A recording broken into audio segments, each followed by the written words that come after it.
The winter of silence. The snow had already buried her to the knees when Eliza Hart realized she might actually die tonight.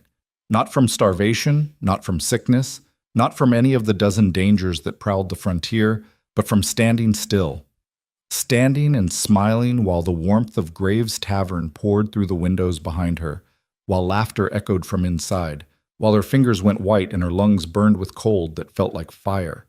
She was 22 years old, strong as an ox, and she was freezing to death as punishment for breaking glasses she never touched. Because in Red Willow Crossing, Montana Territory, 1817, some people didn't matter enough to bring inside. If you're watching from somewhere warm tonight, drop a comment and tell me what city you're in. I want to see how far Eliza's story travels. And if this one grabs you, stick with me to the end, because what happens next changed everything. The frontier had a way of sorting people. There were those who arrived with money, with family names, with wagons full of furniture and futures already written. They built the big houses on the hill where Red Willow Crossing overlooked the frozen river. They opened mercantiles and land offices and sat in church pews that had cushions. Then there were those who arrived with nothing. Eliza Hart had been one of the first kind once, back when her parents were alive, back when the wagon had 4 wheels instead of 3, back when Montana Territory was still just a word on a map and a promise her father believed in with his whole heart. They'd made it as far as the mountains before the wagon tongue snapped on a rocky pass. Her father had gone under the wheel trying to stop the slide. Her mother had followed him 6 days later, too broken to go on. The people of Red Willow Crossing had been kind at first. Food appeared. A preacher said words. Eliza, 17 and silent with shock, had been given a cot in the church storage room and gentle pats on the shoulder. But kindness had a shelf life on the frontier, and Eliza's had expired around the 3rd week. By the 4th, she was working. 5 years later, she was still working. Graves' Tavern sat on the muddy end of Front Street, where the respectable establishments gave way to raw necessity. It was a long, low building made of logs and ambition, with a sod roof that leaked in spring and a stone fireplace that ate wood faster than men could chop it. The windows were greased paper, not glass. The floor was packed dirt. But it was warm, it sold whiskey that didn't blind you, and it stayed open late enough that trappers coming down from the high country could drink away the silence before finding a bed. Silas Graves owned it, ran it, and ruled it like a man who'd learned early that the world gave you exactly what you could take. He was 50, barrel-chested, with a beard that hadn't seen scissors in years and hands that had broken more than furniture. He'd arrived in Red Willow Crossing with a wagon of whiskey and a reputation for collecting debts. Within 2 years, he owned the tavern. Within 5, he owned 3 buildings and a string of trapline contracts that made him the richest man south of the crossing. People said Silas Graves was smart. They didn't say he was good. Eliza had been working for him since the church ran out of patience. She cleaned floors, hauled water, scrubbed pots, served drinks, and slept in a shed behind the tavern that had once held chickens. She was paid in meals and a roof, and the unspoken understanding that this was the best she'd get. Because Eliza was big, not tall, though she was taller than most women, but broad, wide-shouldered, thick-waisted, strong in a way that made men uncomfortable and women whisper. She could carry 2 water buckets without slowing. She could move beer barrels by herself. She could work 14 hours and still scrub the bar top before bed. But she wasn't pretty and she wasn't small, and on the frontier that made her useful, not human. The men who drank at Graves' Tavern treated her like furniture. They shouted orders without looking at her face. They laughed when she stumbled under a heavy tray. They made jokes about how much she could eat, how much space she took, how no man would ever want a woman who looked like she could break him in half. Silas never stopped them. Sometimes he laughed along. Eliza learned not to cry where anyone could see. She learned to move quietly, to keep her eyes down, to answer in as few words as possible. She learned that silence was safer than defense, that endurance was the only currency she had, and she learned that the frontier didn't care if you were tired. December came to Red Willow Crossing like a punishment. The first snow fell on the 10th, heavy and wet, turning the streets into rivers of frozen mud. The second storm came 3 days later, bringing wind that rattled shutters and cold that crept through every crack. By the 15th, the river had frozen solid enough to walk on, and the trappers started coming down early, driven out of the high country by conditions even they couldn't survive. Graves' Tavern filled up. Every night, the fire roared. Every night, the whiskey flowed. Every night, men crowded the tables, shedding ice from their beards, shouting stories, slamming coins down for another round. And every night, Eliza worked. She hauled wood until her back screamed. She scrubbed tankards until her hands cracked and bled. She served drunk men who grabbed at her, insulted her, ignored her, and expected her to smile. Because Silas said smiling made them tip better. It didn't. The accident happened on the 19th. Eliza didn't see it coming. She was carrying a tray of empty tankards back to the kitchen, heavy, greasy, still slick with whiskey, when one of the trappers, a man named Coyle, shoved back from his table without looking. His chair caught her hip. The tray tilted. The tankards slid. She tried to catch them. She couldn't. 8 tankards hit the floor. 4 shattered. The sound cut through the noise like a gunshot. The room went quiet. Eliza stood frozen, tray still in her hands, staring at the broken pieces spreading across the dirt floor. Her heartbeat filled her ears. The cold weight of every eye in the room pressed down on her shoulders. Coyle laughed first. "Clumsy as a damn ox." The others joined in. Silas appeared from behind the bar, his face dark, his jaw set. He didn't say anything. He just looked at the broken tankards, then at Eliza, then back at the mess. "Clean it up," he said. "Yes, sir." Her voice came out small. She knelt and started picking up the pieces, her hands shaking. The men went back to drinking. The noise rose again. Nobody helped. Nobody apologized. She thought that was the end of it. It wasn't. An hour later, after the floor was clean and the broken pieces thrown out, Silas called her over to the bar. His voice was calm, but his eyes weren't. "You know how much those cost me?" he asked. Eliza swallowed. "I'm sorry. I didn't ask for excuses." "No, sir." He leaned forward, his weight on his knuckles, his face close enough that she could smell the whiskey on his breath. "You think I can just replace those? You think money grows on trees out here?" "No, sir." "Then maybe you need a reminder," he said slowly, "about what happens when you cost me money." Her stomach dropped. Silas straightened, walked to the door, and opened it. Cold air rushed in. Snow swirled across the threshold. The wind howled. "Go stand outside," he said. Eliza stared at him. "What?" "You heard me. Go stand outside." "Mr. Graves, I don't care what it is. You broke my property. Now you're going to stand out there and greet customers when they come in, smiling, polite, like you're worth keeping around." His eyes were flat. "Maybe after an hour or two, you'll remember to be more careful." The room had gone quiet again. Every man was watching. Eliza's throat tightened. "Please, I didn't mean to... Out!" There was no room for argument in his voice, no room for mercy. She looked around the room, at the trappers, at the fire, at the warm glow of the lamps. Nobody met her eyes. Nobody spoke. She walked to the door. The cold hit her like a fist. She'd been wearing her apron, her thin work dress, her boots with the hole in the left sole. No coat, no shawl, no gloves. Silas shoved a wooden sign into her hands. "Graves' Tavern, warm beds and hot whiskey." "Hold that," he said, "and smile." Then he shut the door. The wind screamed. Eliza stood on the porch, the sign heavy in her hands, the snow already soaking through her dress. The cold was immediate and absolute. It sank into her skin, wrapped around her bones, stole the air from her lungs. She tried to smile. Her face felt like wood. The first customer came 10 minutes later, a trapper she didn't know, hunched against the wind, ice in his beard. He glanced at her, grunted, and went inside. The door opened. Warmth spilled out, laughter followed, then the door closed, and Eliza was alone again. Time stopped meaning anything. She stood. She held the sign. She smiled when she remembered to. Her fingers went numb first, then her toes, then her legs. The snow piled around her boots. Her dress froze stiff. Her breath came in short, painful gasps. Inside, she could see shapes moving past the greased paper windows. She could hear voices, laughter, the clink of glasses. The fire glowed orange and gold. She was 10 feet away from warmth. She might as well have been on the moon. Another customer came, then another. Each time, the door opened.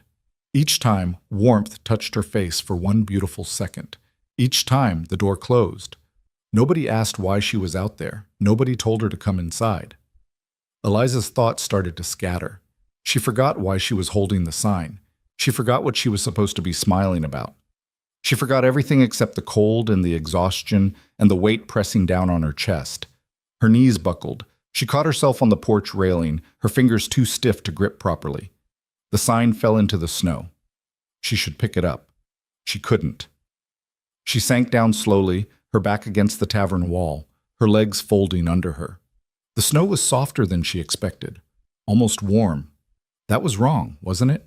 Snow wasn't supposed to feel warm, but her body was so tired, and the cold didn't hurt anymore, and closing her eyes seemed like the easiest thing in the world. She heard boots, heavy, slow, stopping in front of her. A voice, deep, rough, unfamiliar, cut through the wind. "Why are you out here?" Eliza tried to answer. Her lips wouldn't move. The voice came again, sharper now. "Hey, look at me." She forced her eyes open. A man stood over her, silhouetted against the gray sky. Tall, broad, wrapped in furs that made him look like something wild. His face was hidden behind a scarf, but his eyes, pale gray, like winter itself, locked onto hers. "Why?" he repeated slowly. "Are you sitting in the snow?" She tried to speak. Nothing came out but a whisper. "Punishment." The man went very still. Then he turned and walked to the tavern door. He didn't knock. He kicked it open. The warmth rushed out. The noise stopped. Every head turned. The man stepped inside, snow falling from his furs, his boots leaving wet prints on the floor. He was taller than anyone else in the room, wider in the shoulders, and he moved with the kind of confidence that came from surviving things most men didn't. Silas looked up from the bar, irritation flickering across his face. "Door, friend. We're trying to keep the heat in." The man ignored him. His eyes swept the room, over the fire, the tables, the warm bodies crowded together, and then he turned and pointed back toward the porch. "There's a woman outside," he said, his voice carried, half frozen, sitting in the snow. Silas shrugged. "She's working." "Working." "That's right." The man took 3 steps forward. The room shifted. Men leaned back. Conversations died. "What kind of work?" the man said quietly. "Involves freezing to death?" Silas's jaw tightened. "That's between me and her. She broke my property. She's paying for it. By dying?" "She's not dying. She's learning a lesson." The man stared at him. The silence stretched. Then, without breaking eye contact, the man reached into his coat and pulled out a leather pouch. He upended it on the bar. Coins spilled across the wood.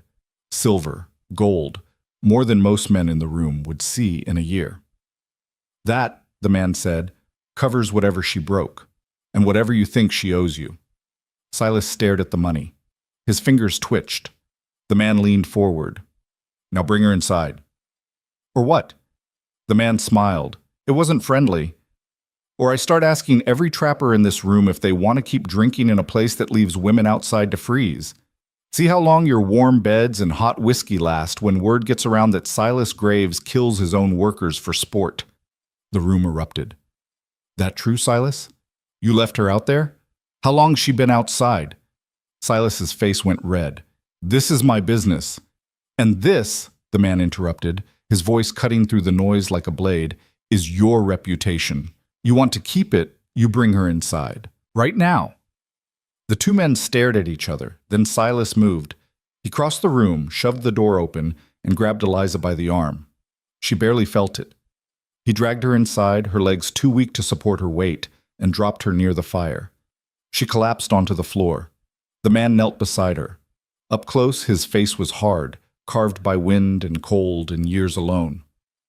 His beard was dark, streaked with gray. His hands were scarred.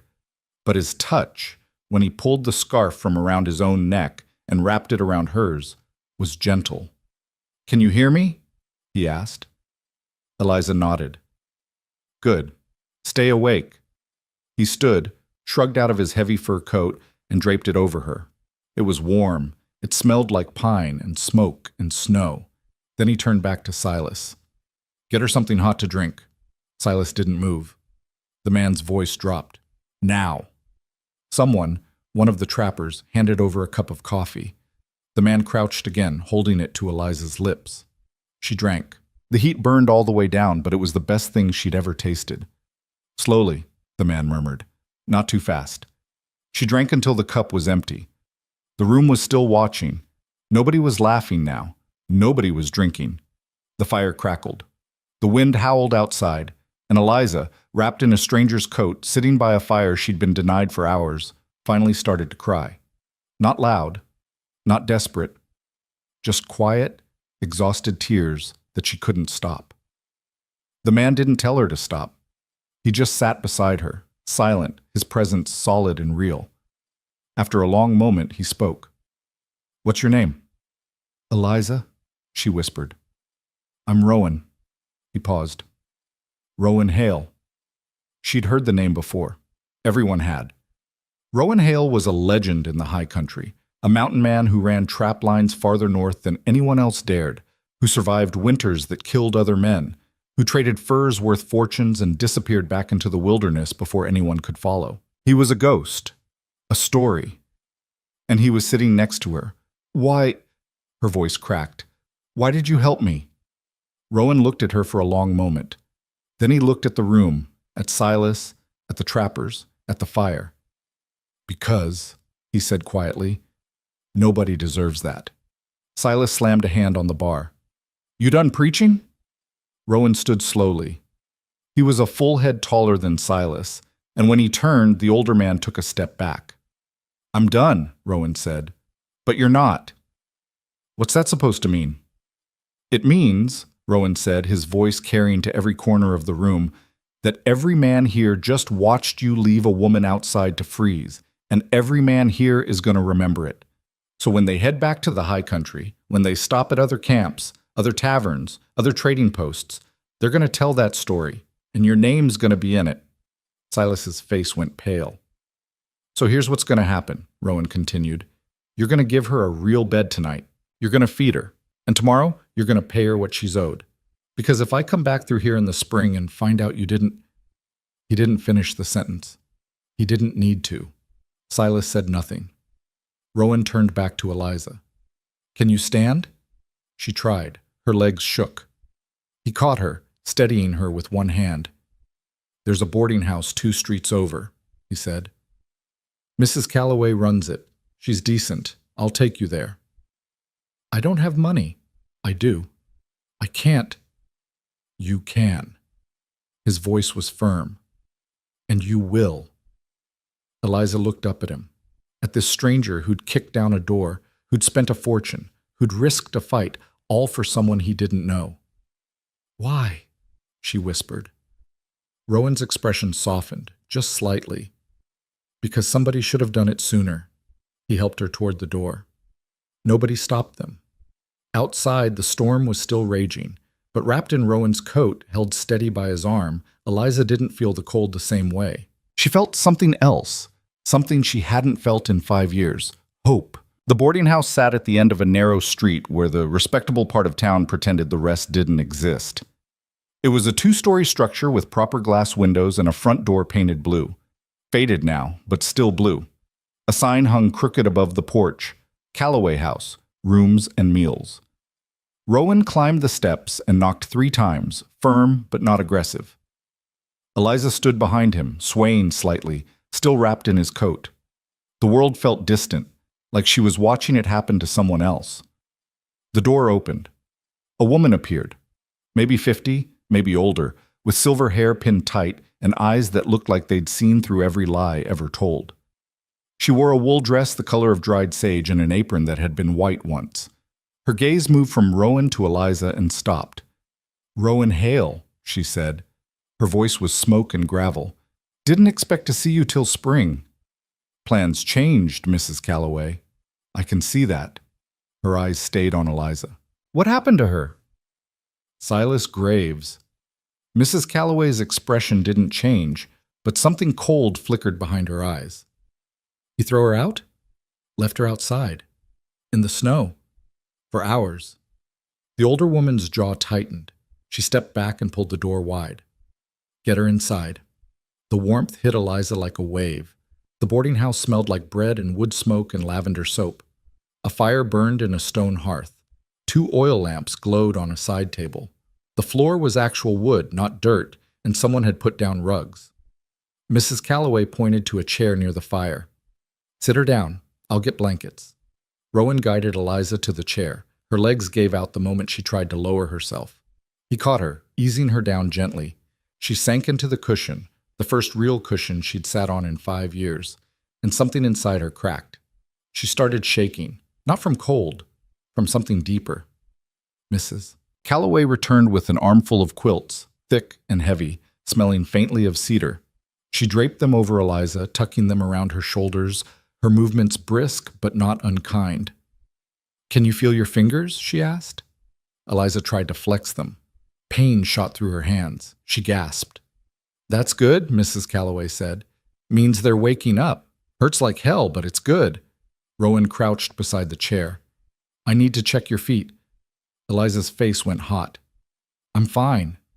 "You're not." His voice was patient. "Frostbite doesn't ask permission. Let me see." She hesitated, then nodded. He unlaced her boots, carefully, slowly, and pulled them off. Her stockings were frozen solid, stuck to her skin. He peeled them away. Eliza bit down hard on her lip to keep from crying out. Her feet were white, bloodless. The toes on her left foot had gone gray. Mrs. Calloway leaned over Rowan's shoulder and sucked in a breath.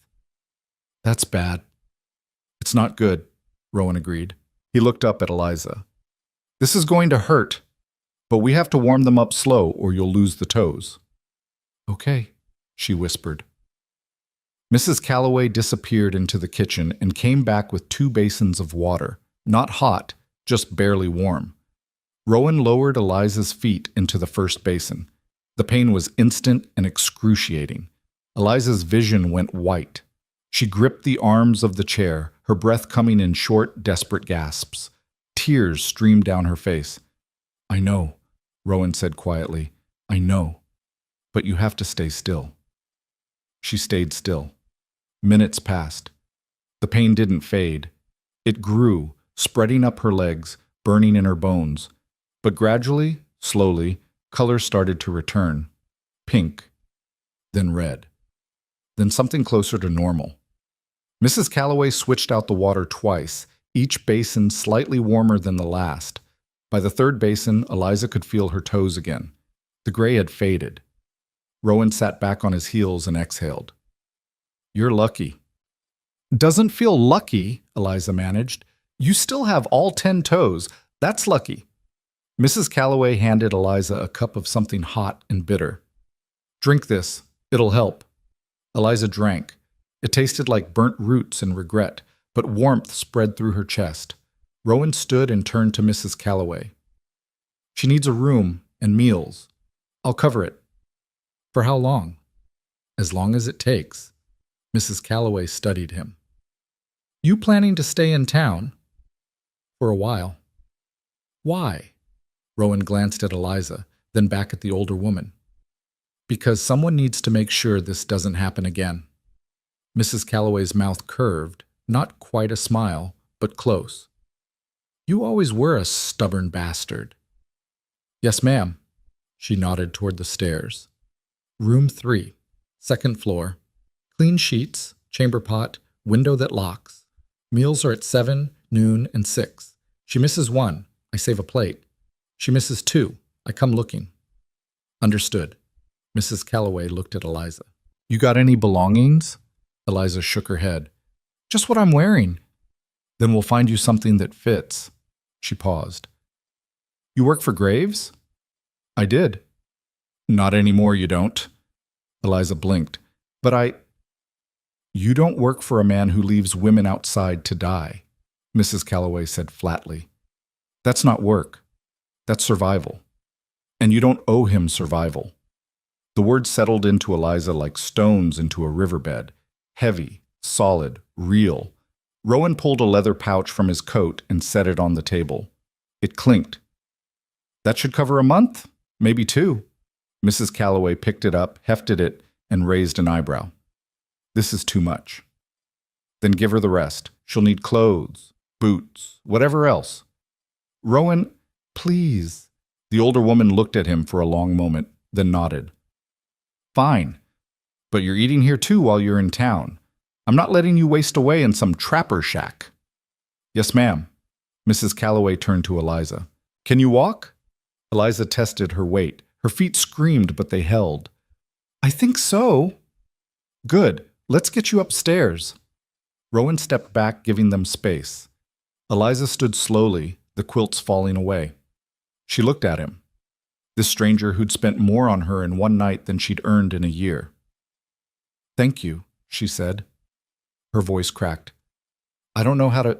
You don't have to, Rowan said quietly. Just get some rest.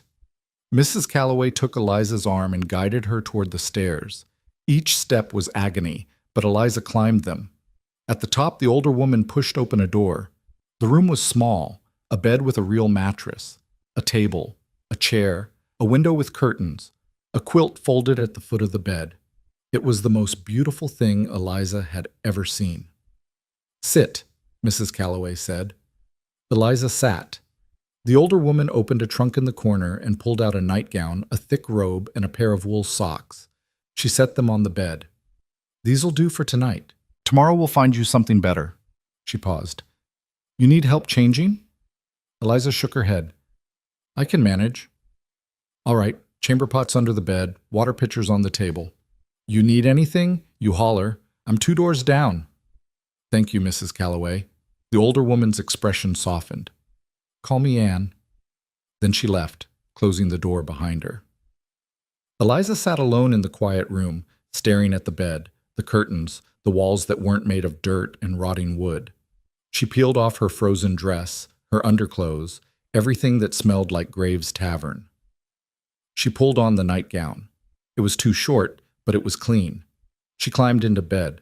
The mattress was soft, the quilt was warm, the pillow smelled like lavender, and for the first time in 5 years, Eliza Hart fell asleep without being afraid. Downstairs, Rowan sat by the fire, staring into the flames. Anne appeared with 2 cups of coffee and sat across from him. She handed him one. You gonna tell me what you're really doing here? She asked. Rowan took a sip. I told you, making sure she's safe. You don't even know her. I know enough. Anne studied him. You saw something tonight, something that got under your skin. Rowan said nothing. You gonna kill Silas Graves? No? You thought about it. Thinking isn't doing. Anne sipped her coffee. That girl's been working for him since she was 17. Everybody in this town knew it, everybody saw it, and nobody did a damn thing. I know. So what makes you different? Rowan looked at her. His eyes were tired. I don't know, but I couldn't walk past her. Why not? He was quiet for a long time. Then he said, because I've been cold like that, alone like that, and nobody stopped. Anne nodded slowly. You gonna stay till she's back on her feet? Yeah. And then? Then I go back to the mountains, like always. And her? Rowan stared into the fire. She makes her own choice. Anne set down her cup. You're a good man, Rowan Hale. Stupid maybe, but good. He almost smiled. Thanks. She stood. I'm going to bed. Don't stay up too late. Yes, ma'am. Anne paused at the stairs. Rowan? Yeah? That girl's strong. Stronger than she knows, but strong doesn't mean healed. You understand? I do. Good. She climbed the stairs, leaving Rowan alone by the fire. He sat there for another hour, watching the flames burn low, thinking about cold and cruelty and the thin line between surviving and living. Then he went to the room Anne had given him, smaller than Eliza's, but warm, and slept without dreaming. Morning came gray and cold. Eliza woke to sunlight filtering through the curtains and the smell of bread baking somewhere below. For one disorienting moment, she didn't know where she was. Then she remembered. The tavern. The snow. Rowan. She sat up slowly. Her feet throbbed. Her hands ached. But she was warm and alive. A knock sounded at the door. You decent? Anne's voice. Yes? The door opened. Anne came in carrying a tray, bread, butter, eggs, coffee, and set it on the table. Figured you'd be hungry. Eliza stared at the food. This is too much. It's breakfast. Eat. Eliza ate. The bread was warm, the eggs were fresh, and the coffee was strong enough to wake the dead. She devoured it all. Anne watched with the kind of satisfaction only someone who'd fed a lot of hungry people could manage. Better? Yes. Thank you. Good. Now let's see about getting you dressed. She opened the trunk again and pulled out a dress. Simple, dark blue, practical. She held it up. This should fit. Belonged to my daughter. She moved to Denver 3 years ago, got married, had a baby. Doesn't need frontier clothes anymore. Eliza took the dress carefully. Are you sure? I'm sure. Try it on. The dress fit. It was a little loose in the waist, a little tight in the shoulders, but it was whole and clean and didn't smell like smoke or sweat or shame. Anne also gave her stockings, a shawl, and a pair of boots that were only slightly too big. There, Anne said, stepping back. You look human again. Eliza caught her reflection in the small mirror above the washstand. She barely recognized herself. Her hair was a mess, her face was pale, but her eyes looked different, less empty. Thank you, she whispered. Anne waved a hand. Save it. You'll be working for it soon enough. Eliza blinked. Working? You think you're going to sit around doing nothing? I need help with laundry, cooking, cleaning rooms. You're strong, you're capable, and I pay fair. She crossed her arms. Unless you'd rather go back to Graves. No. The word came out fast. No, I don't want that. Then you start tomorrow. Today, you rest. Let your feet heal. Rowan's orders. Where is he? Out. Said he had business. Eliza's chest tightened. Is he leaving? Anne's expression softened. Not yet. Rowan's business took him back to Front Street. He walked slowly, taking in the town in daylight. Red Willow Crossing was bigger than he remembered, maybe 300 people now, with a church, a schoolhouse, a general store, a blacksmith, and a scattering of houses creeping up the hillside. The river was frozen solid. Smoke rose from every chimney. It looked peaceful, but Rowan knew better. He found Graves' Tavern right where he'd left it. The sign was still crooked. The windows were still greased paper, but in daylight it looked smaller, meaner. He pushed open the door. The inside was empty except for one man sweeping the floor.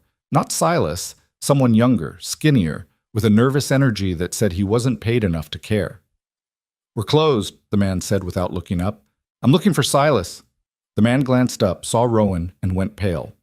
He's in back. Get him. The man dropped the broom and disappeared through a door behind the bar. A minute later, Silas emerged, his face dark, his jaw set. You got a lot of nerve coming back here, Silas said. Rowan stepped forward. We need to talk. I got nothing to say to you. Then listen. Silas crossed his arms. Make it quick. Rowan pulled a piece of paper from his coat and set it on the bar. It was a bill of sale, handwritten, dated, signed. That's for everything Eliza Hart owned. Clothes, wages, debts, all of it paid in full. Silas stared at the paper. She don't own anything. She does now, because you don't. Rowan's voice was calm. She doesn't work here anymore. She doesn't owe you anything. And if you go near her, if you threaten her, if you so much as say her name in a way I don't like, I'll come back. And next time, I won't be polite. Silas's face went red. You threatening me? I'm making a promise. The two men stared at each other. Silas looked away first. He grabbed the paper, crumpled it, and threw it on the floor. She wasn't worth the trouble anyway. Rowan's hand shot out and grabbed Silas by the front of his shirt, slamming him back against the bar. The impact rattled bottles. The younger man yelped and ran outside. Say that again, Rowan said quietly. Silas struggled. Rowan didn't let go. I said, Silas started. Rowan tightened his grip. I heard you the first time, but you're going to want to think real carefully before you finish that sentence. Silas's breath came fast. Fear flickered in his eyes. Rowan leaned in close. She's worth more than you'll ever be. And every man in this town knows it now. So you can spend the rest of your life bitter and small, or you can move on. But you don't get to talk about her, understand? Silas nodded. Rowan let go. Silas stumbled back, catching himself on the bar. Good, Rowan said. He turned and walked toward the door. You can't save everyone, Hale, Silas called after him. Rowan stopped. He looked back. I'm not trying to save everyone. Just her. Then he left. Outside, the wind had picked up. Snow was starting to fall again. Rowan pulled his coat tighter and headed back toward the boarding house. He didn't see the man watching from across the street. A trapper named Mills, lean, sharp-eyed, the kind of man who made money off other people's secrets. He'd been at the tavern last night. He'd seen everything, and he'd been thinking. Mills waited until Rowan was out of sight, then headed into the general store. The owner, a man named Tully, was behind the counter sorting mail. Morning, Mills, Tully said. Morning. You hear about what happened at Graves last night? Tully looked up. Heard something. Why? Mills leaned on the counter. Rowan Hale put Silas in his place, paid a fortune to get that big girl out of there, got her set up at Calloway House. Tully raised an eyebrow. That right? Yeah, word's spreading fast. Half the trappers are talking about it, saying Silas is finished. Is he? Mills shrugged. Maybe. Maybe not. But people are paying attention, and Rowan Hale don't usually stay in one place this long. Tully set down the mail. What are you getting at? Just saying, might be worth keeping an eye on things, see which way the wind blows. Mills tipped his hat and left. Tully stood alone behind the counter, thinking. Then he went to find the preacher.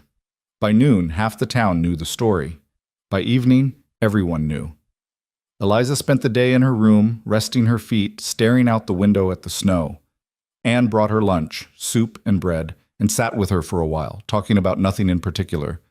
The weather, the town, the price of flour. It was the first real conversation Eliza had had in years. When Anne left, Eliza cried again. Not from sadness, from relief. Rowan returned just before dinner. Anne met him at the door. She's upstairs, resting. Good. You go see Silas? I did. He give you trouble? Not much. Anne studied his face. You hit him? Just grabbed him. Good enough. She stepped aside. Dinner's in 20 minutes. Don't be late. Rowan climbed the stairs and knocked on Eliza's door. Come in, she called.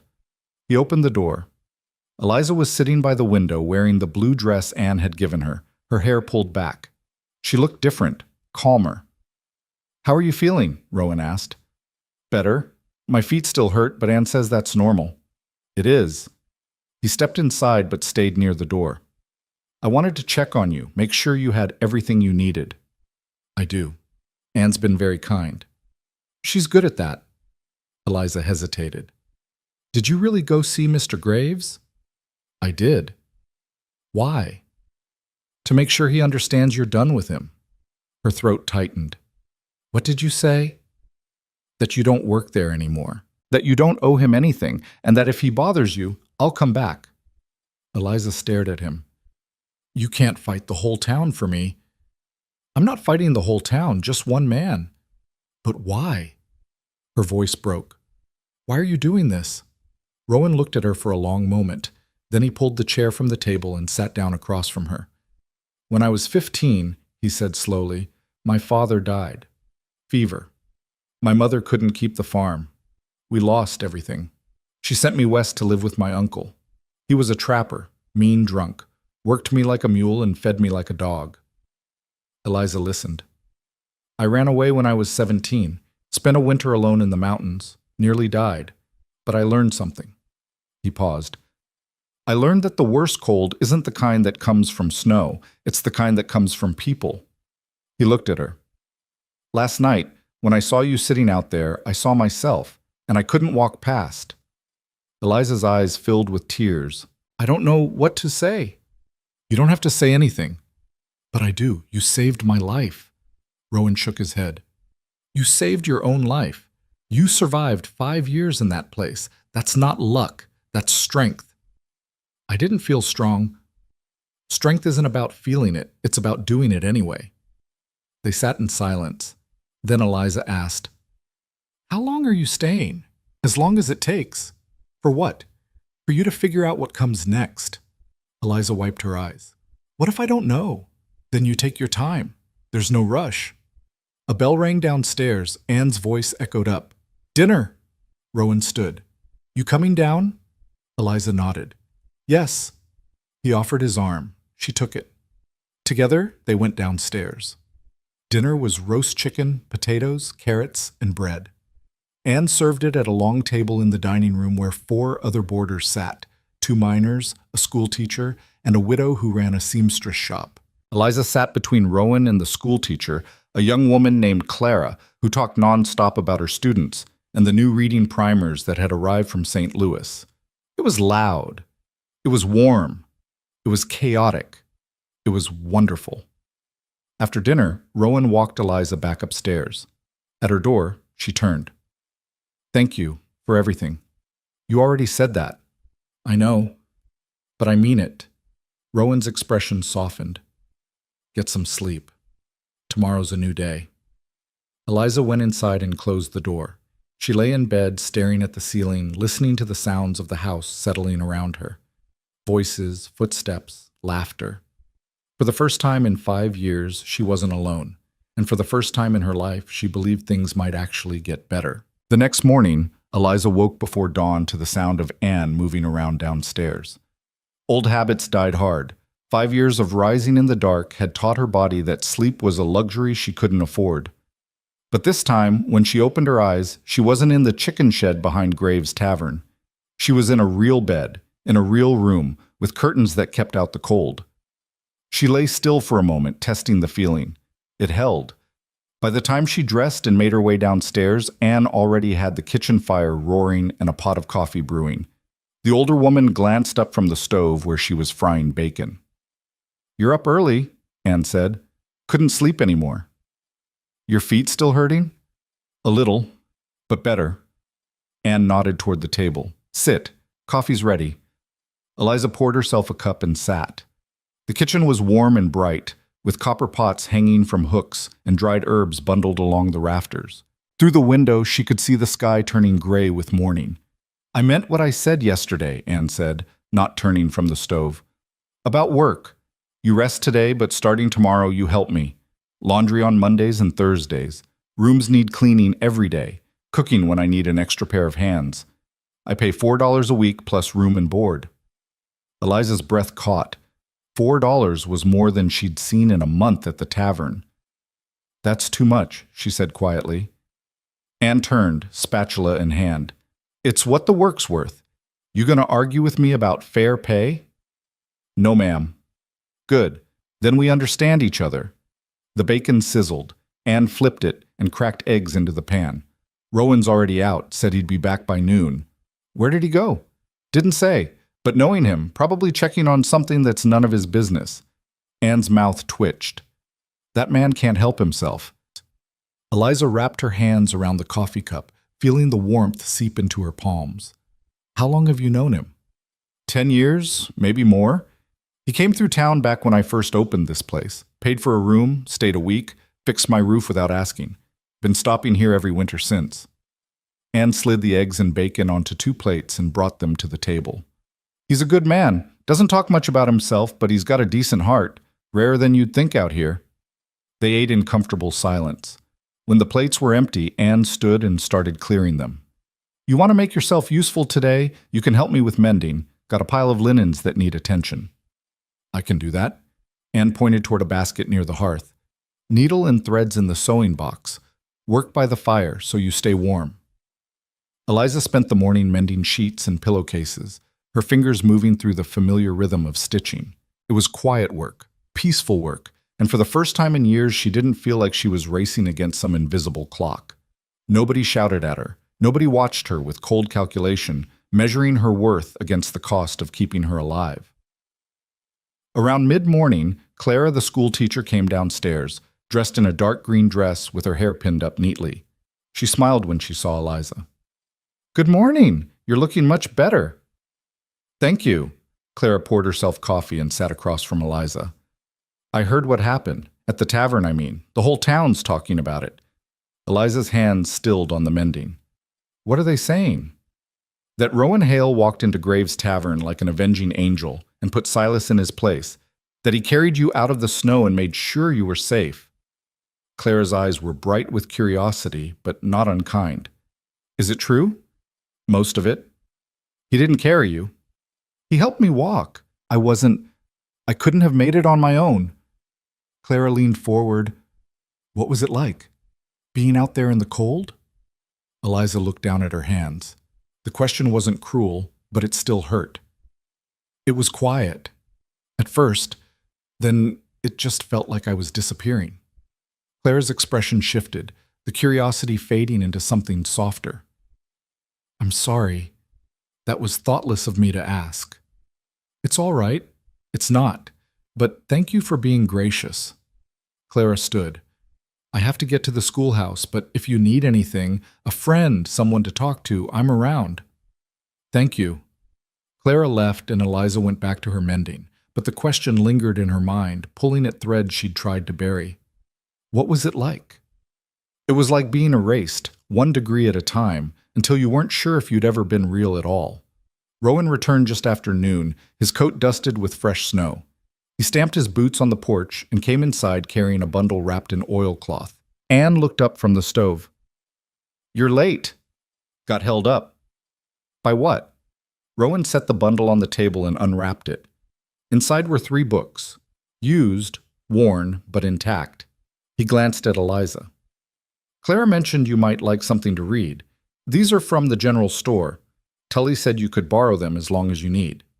Eliza stared at the books. One was a collection of poems. Another was a novel about a family traveling west. The third was a farmer's almanac. You didn't have to do that, she said. I know. She picked up the poetry book, running her fingers over the cover. Thank you. Rowan nodded and turned to Anne. What can I do? Firewood's running low, shed's out back. He left without another word. Anne shook her head. That man and his projects. Eliza looked at her. What do you mean? He finds people who need help, and he doesn't stop until they're steady again. It's his way. Anne stirred the pot on the stove. But don't mistake it for charity. He's not doing this because he pities you. He's doing it because he knows what it's like to need help and not get it. The words settled into Eliza like stones. She opened the poetry book and started reading. That afternoon, a knock came at the front door. Anne answered it.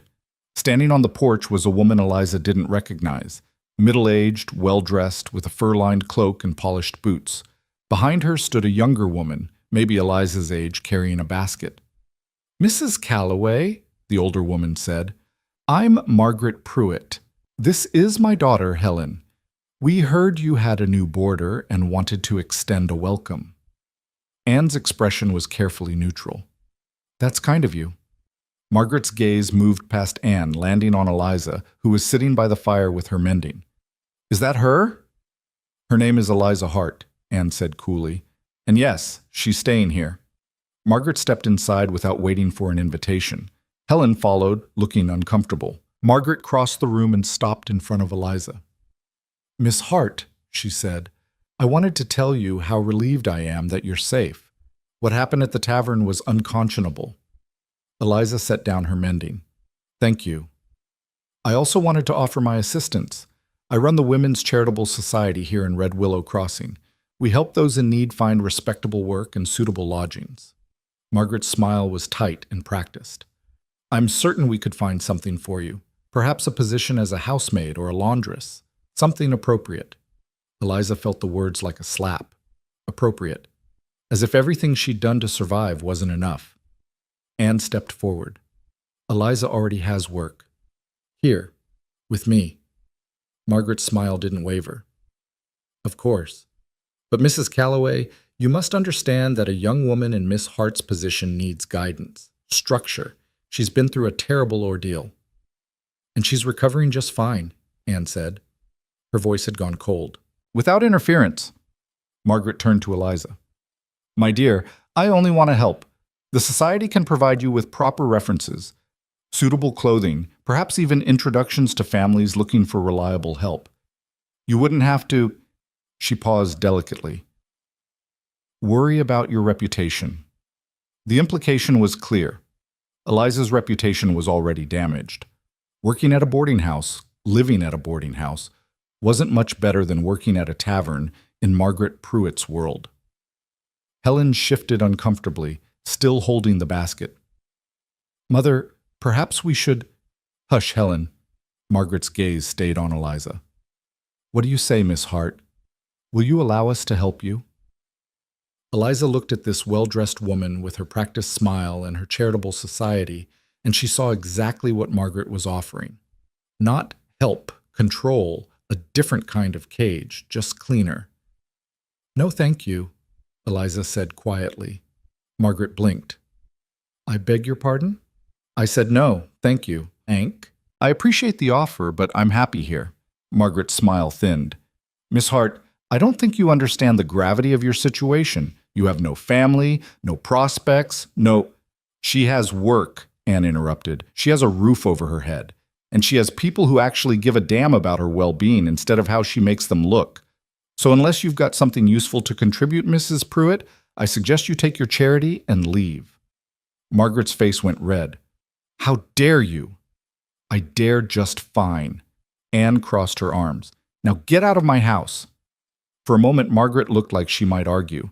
Then she turned sharply and walked toward the door. Helen hurried after her, but paused long enough to set the basket on the side table.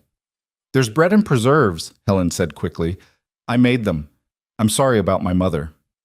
Then she was gone. Anne closed the door and locked it. She turned to Eliza. You all right? Eliza nodded, though her hands were shaking. Why did she really come here? To make herself feel important. Women like Margaret Pruitt think charity gives them purpose, but what they really want is control. They want to decide who deserves help and who doesn't, who's worth saving and who's not. Anne's expression softened. You stood up to her. That's good. Don't let people like that make you feel small. Eliza looked at the basket Helen had left. She seemed nice. The daughter, I mean. Helen's not her mother. Not yet, anyway. Anne picked up the basket and brought it to the kitchen. But she's got time to figure out what kind of woman she wants to be. That evening, Rowan joined them for dinner again. The other boarders filled the table with conversation, the miners talking about a new claim, Clara sharing stories about her students, the widow discussing a dress commission. Eliza sat quietly, listening, feeling the warmth of being part of something. After the meal, Rowan asked if she wanted to walk. The snow had stopped, and the night was clear. They walked down the quiet streets, past houses where lamplight glowed in windows, past the church where someone was playing piano, past the general store that was closed for the night. The air was cold but still. Above them, stars filled the sky like scattered salt. Margaret Pruitt came by today, Eliza said. I heard. How? Tully mentioned it, said she left your place looking like she'd swallowed a hornet. Rowan glanced at her. What did you tell her? That I didn't need her help. Good. They walked in silence for a while. Then Eliza asked, why do people like her want to help people like me? Rowan considered the question. Because it makes them feel powerful, needed. They want to believe they're good people, but they don't want to actually change anything. They just want to manage the mess. And you? What about me? Why do you help people? Rowan stopped walking. He looked up at the stars, his breath fogging in the cold air. Because I know what it's like to be left behind. And I don't want anyone else to feel that way if I can stop it. Eliza studied his profile, the hard lines of his face, the scars she'd started to notice, the weariness that lived behind his eyes. You can't save everyone, though. That's what Mr. Graves said. He's right, I can't. So why try? Rowan looked at her. Because saving one person still matters, even if it's just one. They started walking again, slower this time. When they reached the boarding house, Rowan stopped at the bottom of the porch steps. I'm heading out tomorrow, he said.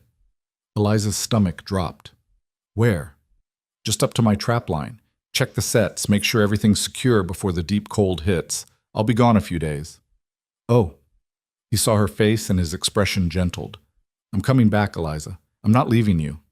You don't owe me anything. I know. Then why come back? Rowan was quiet for a moment. Then he said, because I want to. The words hung in the cold air between them, simple and true. Eliza nodded. Be safe. Always am. He tipped his hat and walked toward the stable where he kept his horse. Eliza watched until he disappeared into the shadows, then went inside. Anne was sitting by the fire, mending one of the quilts. She looked up when Eliza entered. He tell you he's leaving? Yes. And you're worried?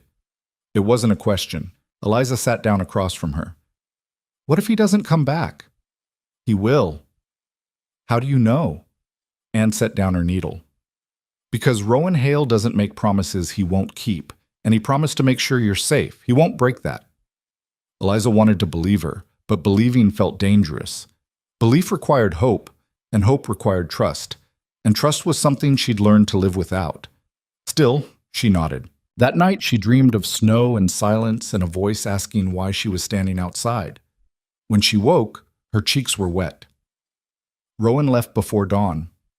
Eliza started working the next day. Anne put her to work in the kitchen first, peeling potatoes, kneading bread dough, washing dishes. The work was hard, but not cruel.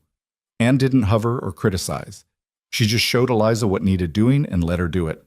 By midday, Eliza's hands ached and her back was sore, but she felt something she hadn't felt in years. Useful, valued, real.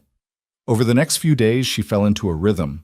Wake before dawn, help Anne with breakfast, clean the rooms, do the laundry, prepare dinner. The work was endless, but it was hers. She wasn't working to avoid punishment. She was working because it mattered. The other boarders started talking to her more. Clara lent her books and invited her to sit with her in the evenings. The miners, rough men with kind eyes, taught her how to play cards. The widow, Mrs. Brennan, showed her how to hem a dress properly. Slowly, carefully, Eliza started to feel like a person again.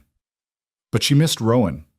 She didn't realize how much until the fourth day, when she caught herself watching the door every time someone walked past.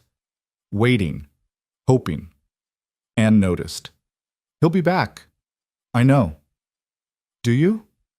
Eliza didn't answer. On the fifth day, a stranger came to the boarding house. It was late afternoon.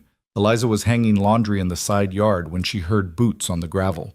She turned and saw a man standing at the edge of the property, lean, sharp-eyed, wearing a fur cap and a coat that had seen better days. Help you? She called. The man smiled. It didn't reach his eyes. You must be Eliza Hart. She set down the laundry basket. Who are you? Name's Mills. I'm a trapper, friend of Rowan Hale's. Something in his tone made her uneasy. What do you want? Mills stepped closer. Just wanted to see the woman who's got Rowan Hale playing hero. Must be something special about you. Eliza's skin prickled. I think you should leave. Relax. I'm not here to cause trouble. Mills looked her up and down, slow and deliberate. Just curious, that's all. Rowan's usually smarter than this, spending money on some girl he doesn't know, risking his reputation, making enemies. He shrugged. Doesn't seem like him. You don't know him as well as you think. Mills laughed. Maybe. Or maybe you don't know him at all. Ever think of that?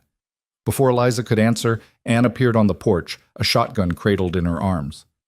Mills, Anne said calmly, you've got 10 seconds to get off my property before I start counting in lead. Mills raised his hand, still smiling. Easy, Mrs. Calloway. Just having a conversation? You're done conversing. Move! Mills tipped his hat mockingly. Yes, ma'am. He looked at Eliza one more time. See you around, Miss Hart. Then he walked away. Anne waited until he was out of sight before lowering the shotgun.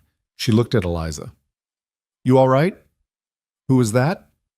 Trouble. The kind Rowan doesn't need. Anne's jaw tightened. Mills is the type who makes money off other people's misery. If he's sniffing around here, it means he thinks there's something in it for him. What should I do? Stay away from him, and when Rowan gets back, we tell him. Anne headed back inside. Come on, leave the laundry. I don't want you out here alone. That night, Eliza couldn't sleep. She kept thinking about Mills, about the way he'd looked at her, about the questions he'd asked. Why did Rowan care? What was Eliza worth? She didn't have answers, but the questions gnawed at her. Rowan returned on the 6th day just after dawn. Eliza was in the kitchen when she heard his voice in the front hall. She dropped the spoon she was holding and ran. He was standing by the door, covered in snow, his face windburned and tired. But when he saw her, he smiled. "Miss me?" he asked. Eliza stopped herself from running straight into his arms. "You're back." "Told you I would be." Anne appeared from the hallway. "You look like hell." "Nice to see you too, Anne." "Get inside, I'll make coffee." Anne paused. "We need to talk." Mills came by. Rowan's expression went cold. "When?" "2 days ago. Didn't do anything. Just talked to Eliza. Made her uncomfortable." Rowan looked at Eliza. "What did he say?" She told him. Everything. The questions, the tone, the way Mills had looked at her like she was a problem to be solved. When she finished, Rowan's jaw was tight. "I'll handle it." "What are you going to do?" Eliza asked. "Make sure he understands you're not his concern." "Rowan?" He looked at her, and the cold fury in his eyes made her stop. "I won't let anyone hurt you. Not Silas, not Mills, not anyone. Understand?" She nodded. He left an hour later after coffee and a brief conversation with Anne. Eliza watched from the window as he walked toward town, his stride purposeful and dangerous. Anne stood beside her. "He'll be fine." "What if Mills doesn't listen?" "Then Mills will learn the hard way that Rowan Hale doesn't make idle threats." Eliza pressed her hand against the cold glass. "I don't want him getting hurt because of me." "Too late for that. He already cares. And when Rowan Hale cares about someone, there's no stopping him." Anne turned away from the window. "Come on, we've got work to do." Rowan found Mills at the trading post, a squat building on the edge of town where trappers sold furs and bought supplies. Mills was leaning against the counter, talking to the trader when Rowan walked in. The conversation stopped. Mills turned, saw Rowan, and grinned. "Well, well, the hero returns." Rowan didn't say anything. He just walked up to Mills, grabbed him by the front of his coat, and dragged him outside. Mills stumbled, caught himself, and laughed. "Easy, Rowan. What's got you so riled up?" "You went to see Eliza." "So?" "So you don't go near her again." Mills's grin faded. "Or what?" Rowan stepped closer. "Or I'll make sure every trapper from here to the Canadian line knows you're not trustworthy, that you prey on people who can't defend themselves, that you're the kind of man who deserves to be left alone in the cold." Mills's face went pale. "You can't do that." "Watch me." They stared at each other. Then Mills spat on the ground. "She's not worth this." Rowan's fist connected with Mills's jaw before the man could finish the sentence. Mills went down hard, blood streaming from his mouth. Rowan stood over him. "Say that again. I dare you." Mills stayed down, breathing hard. Fine, I'll stay away." "Good." Rowan turned and walked away. Behind him, Mills called out, "You're going to regret this, Hale." Rowan didn't look back. "I already do." When he returned to the boarding house, Eliza was waiting on the porch. She saw the blood on his knuckles and her eyes went wide. "What happened?" "Took care of it." "Rowan, he won't bother you again." She looked at his hand. "Let me clean that." Inside, she made him sit by the fire while she brought a basin of water and clean cloth. She took his hand gently and started washing away the blood. "You didn't have to do that," she said quietly. "Yes, I did." "Why?" Rowan looked at her. "Because you matter." The words hit her like a stone dropping into still water, sending ripples through everything she thought she knew about herself. "I don't understand you," she whispered. "What's to understand?" "Why you care, why you keep helping me." "I'm nothing. I'm nobody." Rowan's other hand came up and caught her chin, gentle but firm, making her meet his eyes. "You're not nothing, and you're not nobody. You're Eliza Hart, and you deserve to be treated like you matter, because you do." Her eyes filled with tears. "I don't know how to believe that." "Then I'll keep saying it until you do." She finished cleaning his hand in silence. When she was done, she wrapped it in clean cloth and tied it off. "Thank you," he said. She looked up at him. "For what?"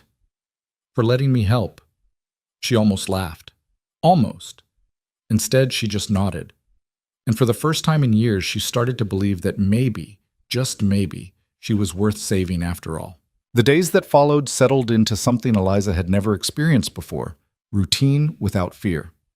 She woke each morning to the smell of Anne's coffee and the sound of the house coming to life around her. She worked hard, her hands raw from laundry water and her back aching from scrubbing floors, but at the end of each day she sat at a table with people who knew her name, who asked how she was, who waited for her answer. Rowan stayed. He didn't explain why, didn't make a show of it. He just took a room at the boarding house, helped Anne with repairs, chopped enough firewood to last through 2 winters, and was there every evening at dinner. Sometimes he talked. Mostly, he listened. But his presence was steady, solid, like a wall built against the wind. Eliza found herself watching him when she thought he wouldn't notice. The way he moved through the world with quiet confidence. The way he listened to people, really listened, like their words mattered. The way he never made her feel like she owed him anything, even though she owed him everything. 2 weeks after Mills had come to the boarding house, Eliza was hanging laundry when Clara appeared beside her, her cheeks pink from the cold. "Can I help?" Clara asked.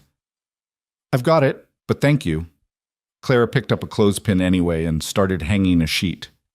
"I wanted to ask you something. The winter social is coming up. It's at the church, just music and dancing and cider, nothing fancy. I thought you might want to come." Eliza's hands stilled on the wet fabric. "I don't think that's a good idea." "Why not?" "Because people will talk." Clara's expression softened. "They're already talking. You might as well give them something nice to see." "I don't know how to dance." "Neither do half the men who show up. That's never stopped them." Clara touched Eliza's arm. "You don't have to hide, you know. You're allowed to exist, to have fun, to be part of things." Eliza wanted to believe that. But the weight of 5 years at Graves Tavern sat heavy on her shoulders, whispering that she didn't belong in places where decent people gathered. "I'll think about it," she said finally. Clara smiled. "Good, and if you decide to come, I'll save you a seat." That evening, Anne brought it up over dinner. "Clara mentioned the social," Anne said, passing the potatoes. "You should go." Eliza looked up sharply. "You too?" "It'd be good for you. Show people you're not some tragedy to whisper about. You're a person, with a right to be there." One of the miners, a man named Davies, nodded. "Anne's right. And if anyone gives you trouble, we'll set them straight." The other boarders murmured agreement. Even Mrs. Brennan, who rarely spoke during meals, said, "I could lend you a dress? I have one that would fit." Eliza felt heat rise in her face. "That's kind of you, but nothing," Anne interrupted. "You're going, and that's final." Rowan, who'd been quiet through the whole conversation, looked at Eliza. "Do you want to go?" The question was simple, honest. It wasn't about what she should do or what would look good. It was about what she wanted. Eliza thought about it, really thought about it. "I don't know," she said quietly. "Part of me does, but part of me is terrified." "Of what?" "Of people seeing me. Of them remembering what I was, where I came from." Rowan set down his fork. "You know what I see when I look at you?" She shook her head. "Someone who survived something that would have broken most people. Someone who gets up every day and works hard and doesn't complain. Someone who's learning to believe she deserves better." He paused. "That's what I see. And if other people can't see it, that's their failing, not yours." The table went quiet. Even Anne looked surprised. Eliza's throat tightened. "You make it sound easy." "It's not. But you've done harder things." She looked around the table, at these people who'd become something like family in the space of a few weeks. At Anne, who'd given her work and dignity. At Clara, who'd offered friendship without conditions. At Davies and the other miners, rough men with kind hearts. At Mrs. Brennan, who understood what it meant to rebuild. And at Rowan, who'd walked out of a storm and changed everything. "All right," she said. "I'll go." Anne smiled. "Good. Now eat your dinner before it gets cold." The next few days passed in a flurry of preparation. Mrs. Brennan brought out the dress, a deep green wool with long sleeves and a high collar, simple but well made. It fit Eliza almost perfectly, just a little loose in the waist. "You look beautiful," Mrs. Brennan said, stepping back to admire her work. Eliza looked at herself in the mirror and barely recognized the woman staring back. Her hair was clean and pinned up. The dress made her look taller, more solid. Her face had filled out slightly from weeks of regular meals. She didn't look broken anymore. Clara taught her a basic waltz in the boarding house parlor, humming the tune while Eliza stumbled through the steps. By the third attempt, she'd stopped stepping on Clara's toes. "See?" Clara said, laughing. "You're a natural. I'm a disaster. You're learning. That's different." The night of the social arrived cold and clear.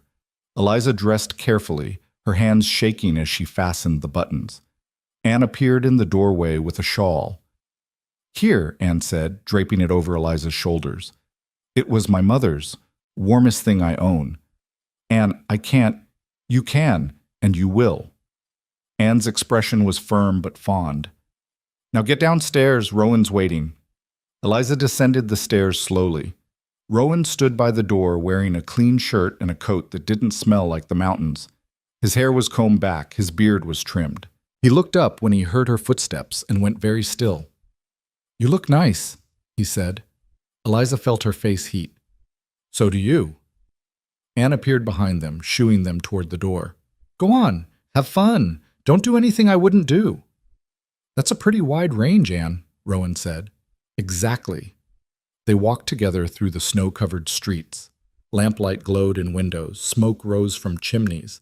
Voices and music drifted from the church at the end of the main street. Eliza's steps slowed as they got closer. "You all right?" Rowan asked. "What if people stare?" "They will." "That's supposed to make me feel better?" "No, but it's the truth. People will stare because you're new to them in this context, because they're curious, because some of them are small-minded." He looked at her.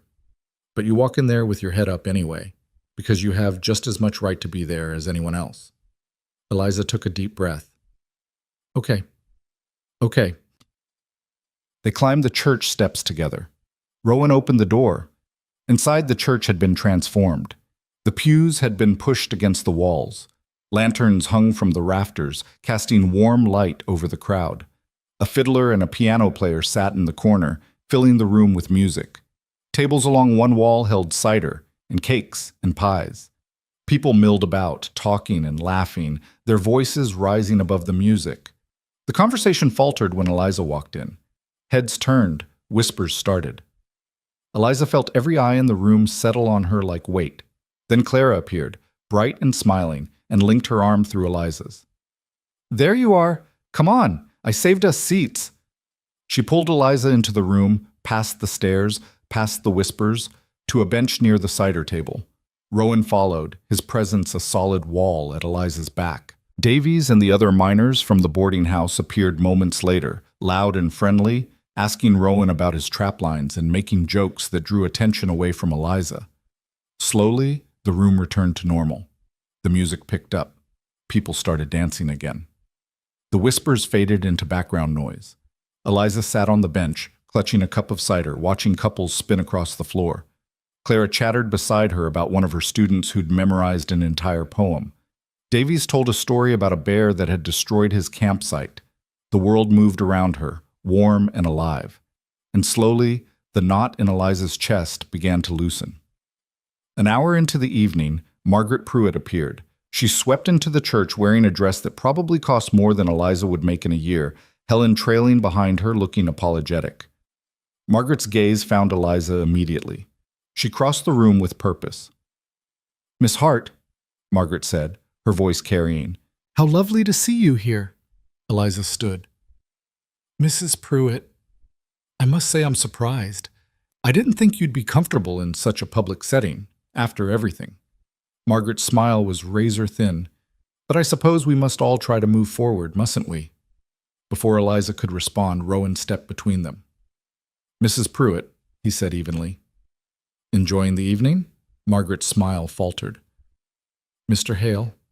Yes, it's quite pleasant." "Good. Then I'm sure you'll want to get back to it." His tone was polite but final.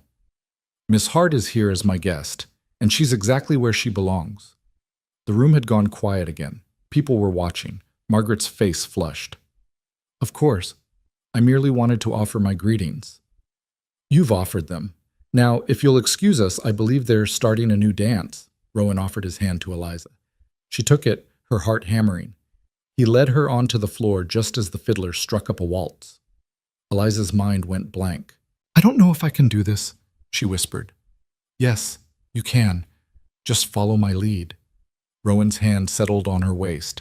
His other hand held hers gently, and then they were moving. Eliza stumbled at first, her feet clumsy, her mind racing. But Rowan was patient. He guided her through the steps, steady and sure, until she stopped thinking and started feeling. The music swelled, the room spun, and for the first time in her life, Eliza felt like she was flying. When the dance ended, she was breathless. "See," Rowan said quietly, "you did it." She looked up at him, and something in his expression made her chest tighten. He was looking at her like she mattered, like she was someone worth seeing. "Thank you," she whispered. "For what?" "For making me feel like I belong." Rowan's hand was still on her waist. He didn't move it. "You do belong, Eliza. You always did. You just needed someone to remind you." The moment stretched between them, fragile and new. Then the fiddler started another tune, and Clara appeared, pulling Eliza toward the cider table. "Come on, you have to try Mrs. Patterson's apple cake. It's incredible." The rest of the evening passed in a blur of music and conversation and laughter. People stopped staring. A few even smiled at her. One older man, a rancher named Cooper, asked her to dance and told her she reminded him of his daughter. By the time the social ended, Eliza's feet hurt and her face ached from smiling. Rowan walked her home through the quiet streets. Snow had started falling again, soft and gentle, muffling their footsteps. "Did you have a good time?" he asked. "I did. Better than I expected." "Good." They walked in silence for a while. Then Eliza said, "What Margaret said about me not being comfortable in public, she wasn't entirely wrong. Part of me wanted to run the moment I walked in." "But you didn't." "No, because you were there, and Clara, and the others. I wasn't alone." "Like?" Rowan stopped walking. "You know, you're stronger than you think. You keep saying that." "Because it's true. And one day, you're going to believe it without needing me to say it first." Eliza looked at him. The snow was falling around them, catching in his hair, dusting his shoulders. His face was serious, his eyes searching hers. "What if I already do?" she said quietly. "Believe it, I mean, at least a little." Something shifted in Rowan's expression. "Then you're further along than you think." They started walking again. When they reached the boarding house, Rowan stopped at the porch steps. "Thank you for tonight," Eliza said. "For dancing with me, for standing up to Mrs. Pruitt, for everything." "You don't have to keep thanking me." "I know, but I want to." Rowan smiled. "Get inside before you freeze." She climbed the steps, then paused and turned back. "Rowan?" "Yeah?" "Why did you really stay? In Red Willow Crossing, I mean." "You could have left weeks ago." He was quiet for a long moment. Then he said, "Because leaving felt wrong." "That's all?" "No, but it's all I can say right now." Eliza nodded. She understood. Some things were too big for words yet. "Good night, Rowan." "Good night, Eliza." She went inside, her heart full of something she couldn't quite name. Hope, maybe. Or possibility. Or the beginning of something that felt like it might last. The next morning, Eliza woke to find Anne already in the kitchen, her face grim. "What's wrong?" Eliza asked. Anne set down the coffee pot. "There's talk in town about you and Rowan, about last night." Eliza's stomach dropped. "What kind of talk?" "The ugly kind. People saying you're using him, that you're trying to trap him into something, that he's wasting his time and money on a woman who's—" Anne stopped, her jaw tight. "A woman who's what?" Eliza's voice was steady, but her hands were shaking. "Not worth it," Anne finished quietly. "I'm sorry, Eliza. But you need to hear it from me first." Eliza sat down heavily. "Who's saying it? Does it matter? Gossip doesn't need a name to spread." "It matters to me," Anne sighed. "Margaret Pruitt's been talking. So has Silas. And Mills has been making noise about how Rowan's gone soft. It's all poison, Eliza. But poison spreads fast in a small town." Eliza felt the old shame creeping back in, wrapping around her chest like chains. She'd known this would happen. She'd known people would talk, but hearing it still hurt. "What should I do?" she asked. "Nothing.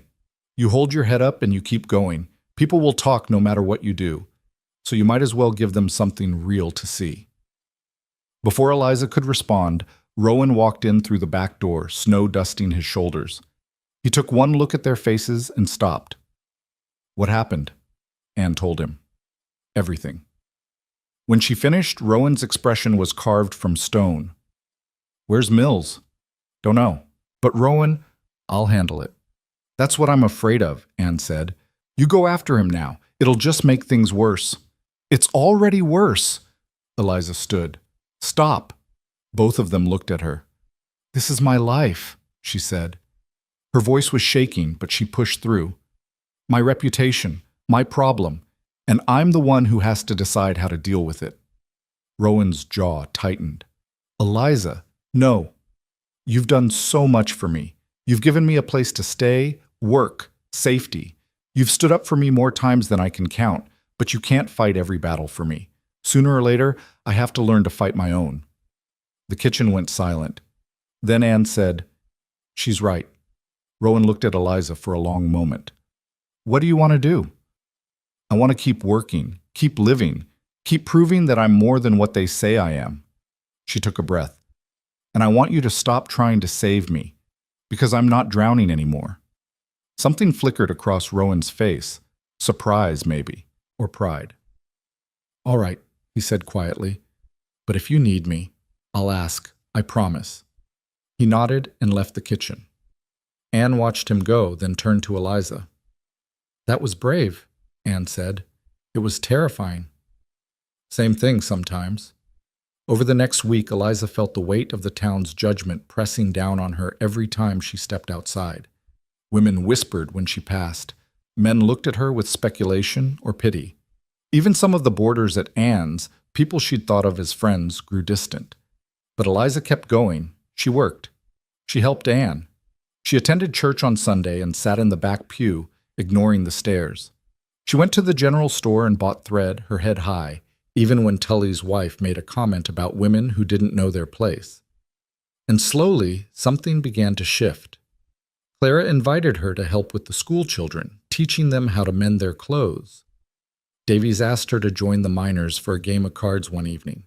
Mrs. Brennan brought her a new dress pattern and asked her opinion on fabric.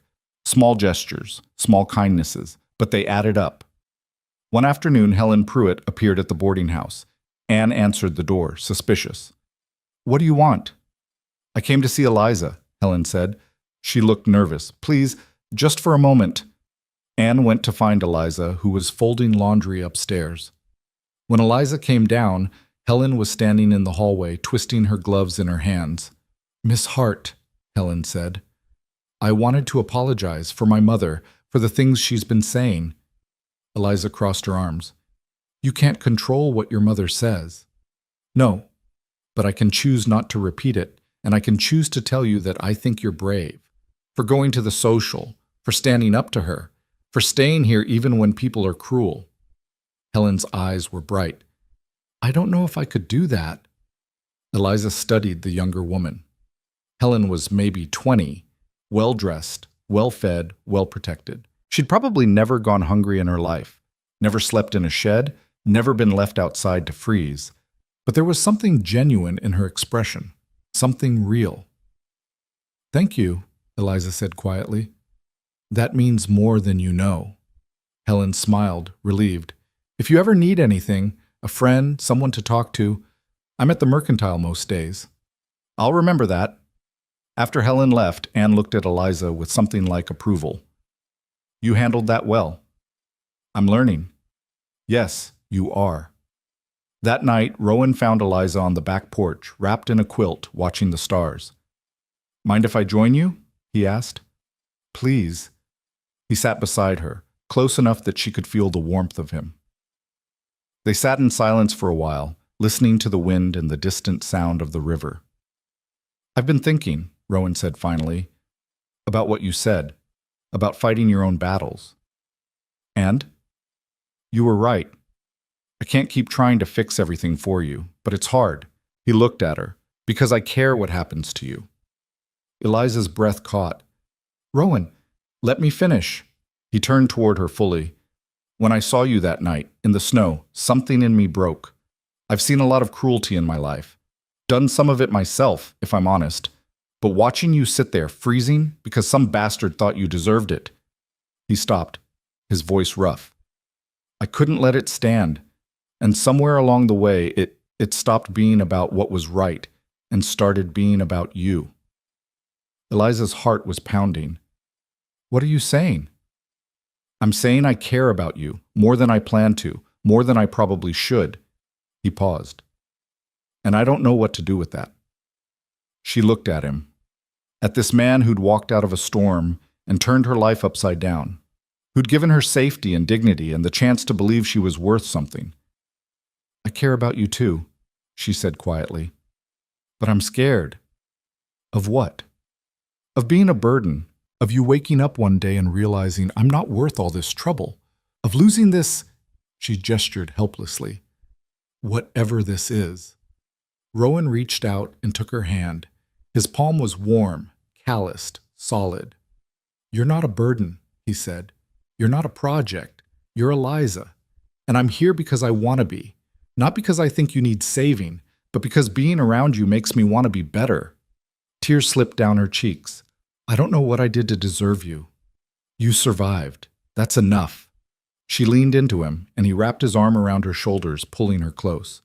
They sat like that for a long time, watching the stars, feeling the cold air, and the warmth of each other. And for the first time in her life, Eliza believed that maybe she was allowed to have this, to have hope, to have someone who saw her and stayed. Maybe she was allowed to have everything. Winter deepened over Red Willow Crossing, and with it came a silence that settled over the town like a held breath. The river froze solid enough that children skated on it during the brief warm hours of afternoon. Snow piled high against buildings, and smoke rose from every chimney in thick gray columns that dissolved into the white sky. Inside the boarding house, life continued in its steady rhythm. Eliza worked alongside Anne, her hands growing stronger, her confidence building with each passing day. She no longer flinched when someone spoke to her. She no longer apologized for taking up space. Slowly, carefully, she was becoming someone she recognized. Rowan stayed through January, helping repair the stable roof and reinforcing the front porch. He worked quietly, methodically, and every evening he sat with Eliza by the fire, reading or talking or simply being present. They didn't speak again about what he'd said on the porch that night, but something had shifted between them. The air felt different, charged, full of possibility. Then, one morning in early February, Rowan came downstairs with his pack already strapped to his shoulders. Eliza was in the kitchen kneading bread dough when she saw him. Her hands went still. "You're leaving," she said. It wasn't a question. "I have to check the trap lines. Winter's half over. If I don't get up there soon, I'll lose the season." He set the pack down and crossed to where she stood. "I'll be gone 3 weeks, maybe 4. Eliza forced herself to keep her voice steady. "Will you come back?" "Yes." "You sound certain." "I am." She looked at him, memorizing his face the way she'd memorized the route from the boarding house to the church, the location of the kindest shopkeepers, the places where she felt safe, just in case. "What if something happens?" she asked quietly. "What if you get hurt out there, or lost, or—" Rowan reached out and took her flour-dusted hands in his. "Nothing's going to happen. I've been doing this for 15 years. I know those mountains better than I know myself." "That's not as reassuring as you think it is." He almost smiled. "Fair enough. But Eliza, I need you to trust me. I will come back. Because there's something here worth coming back to." Her throat tightened. "Promise me." "I promise." He left an hour later after breakfast and goodbyes to the other boarders. Anne walked him to the door, pressed a parcel of food into his hands, and told him not to do anything stupid.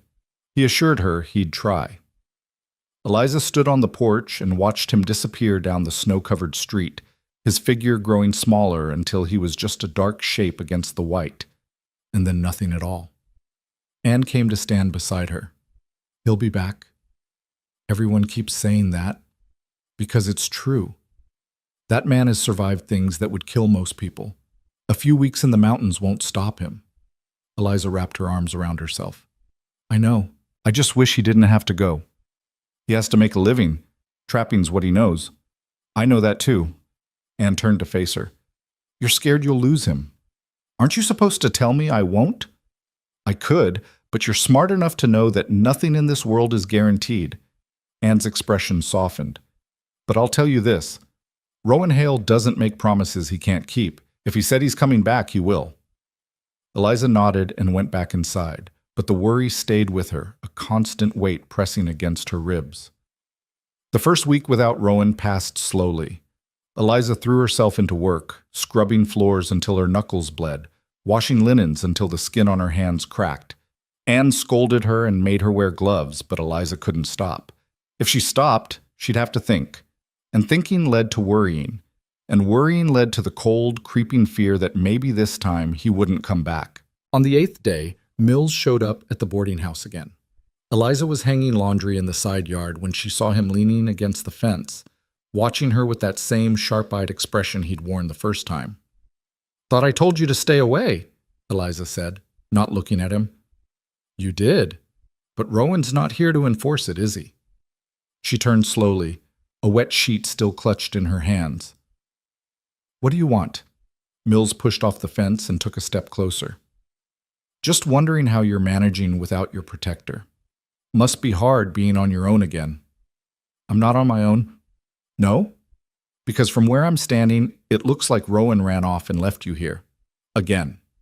Mills smiled. How many times you think he'll come back before he gets tired of playing hero? Eliza's hands tightened on the sheet. You don't know him. I know him better than you do, sweetheart. Been running these mountains together for 5 years. And I can tell you right now, Rowan Hale doesn't stick around.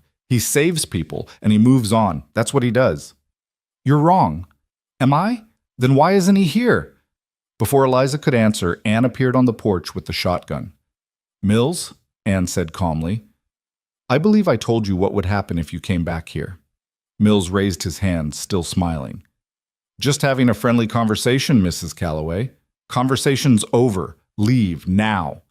Mills tipped his hat mockingly. Yes, ma'am. He looked at Eliza one more time. Think about what I said, Miss Hart. Men like Rowan don't change. They just move on to the next person who needs saving. Then he walked away. Anne lowered the shotgun and came down the steps. You all right? Eliza nodded, but her hands were shaking. He's wrong about Rowan. He's wrong. Of course he is. Mills is a snake, always has been. Then why does it feel like he might be right? Anne set the shotgun aside and took Eliza's shoulders, forcing her to meet her eyes. Because fear makes everything sound true. But listen to me. Rowan cares about you. I've known him a long time, and I've never seen him stay in one place this long. Never seen him look at someone the way he looks at you. Mills is trying to get in your head. Don't let him. Eliza wanted to believe her, but doubt had already started to creep in, cold and insidious. The second week was harder. A storm rolled in, bringing 3 days of heavy snow and howling wind. The boarding house felt smaller, colder, despite the fire burning constantly in the hearth. Eliza found herself staring out the window at the white landscape, wondering where Rowan was. If he was warm, if he was safe, if he was thinking about her.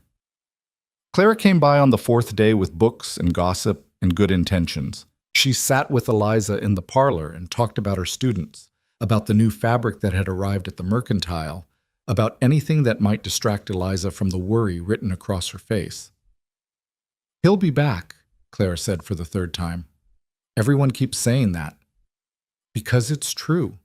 Eliza set down the book she'd been pretending to read. What if it's not? What if something happened and nobody knows? What if he's hurt somewhere and I'm just sitting here doing nothing? Clara reached over and took her hand. Then we'd hear about it. News travels fast out here, especially bad news. If something had happened to Rowan, someone would have come back and told us. You can't know that. No, but I can choose to believe it, and so can you. That night, Eliza dreamed of snow and silence and a voice calling her name that she couldn't find. She woke gasping, her heart racing, and lay in the dark listening to the wind rattle the windows. On the 15th day, Helen Pruitt came to the boarding house carrying a basket of preserves. Anne let her in, skeptical but polite. Helen set the basket on the table and turned to Eliza. "I heard Rowan's been gone for 2 weeks," Helen said. "I wanted to see how you were doing." Eliza managed a thin smile. "I'm fine." "You're lying." The bluntness surprised Eliza into honesty. "I'm worried. Is that what you want to hear?" Helen sat down across from her. "My father used to trap before he opened the mercantile. He'd leave for weeks at a time. My mother would pace the house every night, convinced he wasn't coming back, but he always did." How did she stand it? She learned to trust him, to believe that he knew what he was doing. Helen paused, and she learned that worrying didn't change anything except her peace of mind. Eliza looked at this young woman who'd been raised in comfort and safety, who probably never understood what it meant to lose everything. But there was something genuine in her expression, something kind. "Thank you," Eliza said quietly. "For coming." Helen smiled. "What are friends for?" After she left, Anne raised an eyebrow. "Margaret Pruitt's daughter, bringing you comfort. Never thought I'd see that." "People surprise you sometimes." "That they do." On the 18th day, Eliza stopped counting. She woke up, worked through the day, ate dinner, went to bed. The routine was steady, familiar, grounding. But underneath it all was a hollow ache she couldn't name. She missed him. Not just his presence, though she missed that too. She missed the way he listened, the way he looked at her like she was someone worth seeing, the way he made her believe she could be more than what the world had told her she was. And she was terrified that Mills was right, that Rowan would come back long enough to make sure she was settled, and then he'd leave for good, because that's what men like him did. They saved people and moved on. On the 21st day, Anne found Eliza sitting by the kitchen window, staring at nothing. "You need to eat something," Anne said. "I'm not hungry." "You haven't eaten since breakfast. That was 8 hours ago." "I said I'm not hungry." Anne pulled up a chair and sat down. "All right, then we're going to talk." Eliza didn't look at her. "About what?" "About the fact that you're making yourself sick over a man who's coming back." "You don't know that." "Yes, I do. But more importantly, you need to ask yourself something." Anne leaned forward. "Even if he doesn't come back, even if the worst happens, does that mean everything he gave you disappears? Does it mean you go back to being the person you were when he found you?" Eliza finally looked at her. "What do you mean?" "I mean you're stronger now. You have work. You have a home. You have people who care about you. All of that exists whether Rowan's here or not." Anne's voice was firm but gentle. "He helped you get here, but you're the one who stayed. You're the one who fought to believe you were worth something. That's yours, Eliza. Nobody can take that away." Tears slipped down Eliza's cheeks. "I don't want to lose him." "I know, but even if you do, you won't lose yourself. Not anymore." That night, Eliza slept deeply for the first time in weeks. And when she woke the next morning, something had shifted. The worry was still there, but it wasn't consuming her anymore. Anne was right. Whatever happened, she would survive it. On the 23rd day, Rowan came back. Eliza was in the kitchen chopping vegetables for dinner when she heard boots on the porch. Heavy, familiar boots. Her knife clattered to the cutting board. The door opened. Rowan stood there, snow-covered and wind-burned, his pack slung over one shoulder and his eyes scanning the room until they found her. "Hey," he said. Eliza crossed the kitchen in 3 strides and threw her arms around him. He caught her, his pack hitting the floor, his arms wrapping around her waist. She buried her face in his coat, breathing in the smell of pine and smoke and cold mountain air. "You came back," she whispered. "I told you I would." She pulled back just enough to look at him. His face was thinner, his beard longer, but his eyes were the same, steady, sure. "I was so scared," she said. "I know, I'm sorry. Don't apologize. Just don't leave again, not for that long." Rowan cupped her face in his hands. "I can't promise I won't have to leave. Trapping's my living, but I can promise I'll always come back. As long as you want me to." "I want you to." He smiled, and it was the first real smile she'd seen from him. "Good, because I'm not going anywhere." Anne appeared in the doorway, took one look at them, and smiled. "Welcome back, Rowan. You look like hell." Missed you too, Anne. Dinner's in an hour. Get cleaned up. That night, after dinner and conversation and laughter with the other boarders, Rowan asked Eliza to walk with him. They bundled up and went outside into the cold, clear night. The stars were brilliant overhead, and the snow reflected the moonlight until everything glowed silver. They walked to the edge of town where the buildings gave way to open land where you could see the mountains rising in the distance like sleeping giants. Rowan stopped and turned to face her. I did a lot of thinking up there, he said, about what I want, about where I belong. Eliza's heart was pounding. And? I'm tired of the mountains. I'm tired of being alone. I'm tired of running trap lines and spending winters in a cabin with nobody to talk to. He took her hands. I want to stay here, with you, if you'll have me. Eliza stared at him. What about your trap lines? Your life up there? I can sell the lines, find other work. Red Willow Crossing needs a blacksmith. I'm handy enough with metal. I could make it work. You'd give up everything for me. I'm not giving up anything. I'm choosing something better. His eyes were intense. I'm choosing you, Eliza, if you want me. She felt tears streaming down her face, but this time they weren't from fear or worry. They were from joy so fierce it almost hurt. Yes, she whispered. Yes, I want you. I want this. I want everything. Rowan pulled her close and kissed her. It was gentle and fierce and full of promise. When they finally broke apart, they were both breathless. We'll figure it out, he said. Together. Together, she agreed. Spring came slowly to Red Willow Crossing, melting the snow inch by inch, turning the streets to mud, coaxing green shoots from the frozen ground. Rowan sold his trap lines to a younger man and opened a blacksmith shop at the edge of town. The work was hard but steady, and he was good at it. Eliza continued working at the boarding house, but she also started helping Mrs. Brennan with sewing commissions. Between the two jobs, she saved enough money to buy fabric for a new dress, a wedding dress. They married in May in the same church where they danced at the winter social. Clara and Helen stood with Eliza. Anne cried and pretended she wasn't. Davies and the miners got drunk and sang inappropriate songs. Even Tully from the general store showed up with his wife, who grudgingly admitted that Eliza looked beautiful. Margaret Pruitt didn't come. But Helen brought a gift anyway, a beautiful quilt her mother had made, with a note that simply said, "For your new life." Silas Graves didn't come either, but 2 weeks later Eliza saw him on the street. He was thinner, grayer, his tavern struggling now that word had spread about how he treated his workers. When he saw Eliza, he looked away. She didn't say anything. She just kept walking, Rowan's hand in hers. They rented a small house near the boarding house, close enough that Eliza could still help Anne when needed. It had 2 rooms, a fireplace, and a garden plot out back where Eliza planted vegetables and herbs. It wasn't much, but it was theirs. One evening in late summer, they sat on the porch watching the sun set over the mountains. Rowan had his arm around her shoulders. Eliza leaned into him, content. "Do you ever miss it?" she asked. "The mountains, the trapping." "Sometimes, but not enough to go back." "Why not?" He looked at her.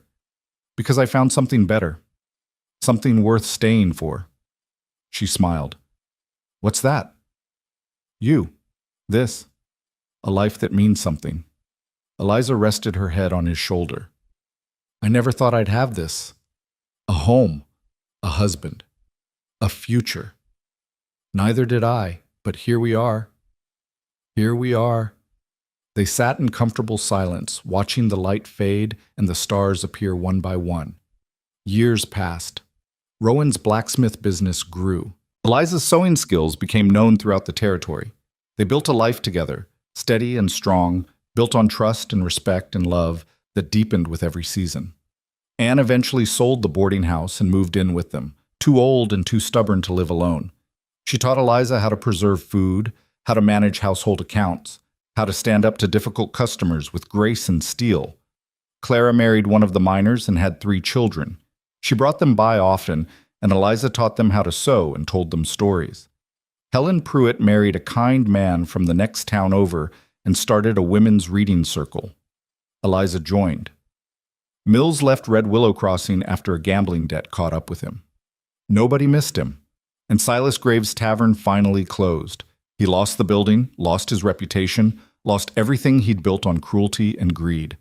The last anyone heard, he'd moved east, old and broken. On a cold December evening, 15 years after the night Rowan had found Eliza in the snow, a man showed up at their door. He was old, bent, his clothes threadbare. It took Eliza a moment to recognize him. Silas Graves. Rowan tensed, his hand moving toward the fireplace poker, but Eliza put her hand on his arm. "It's all right," she said quietly. She went to the door. Silas stood on the porch, shivering, his eyes hollow.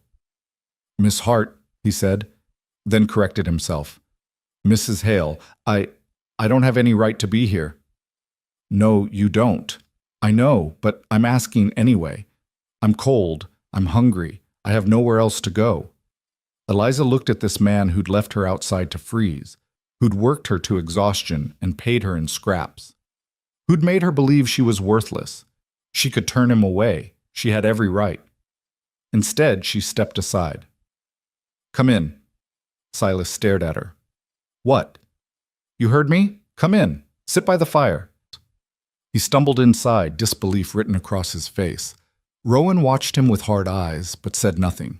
Eliza brought soup and bread and set it in front of him. Silas ate like he hadn't seen food in days.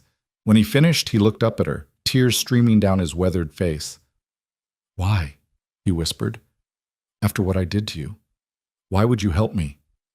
Eliza sat down across from him. "Because someone once helped me when I had nothing. When I was freezing and broken and ready to give up. He didn't ask if I deserved it. He just did it." She looked at Rowan, who was watching from the doorway. "He taught me that everyone deserves a place inside," she continued. "Everyone deserves warmth, dignity, a second chance."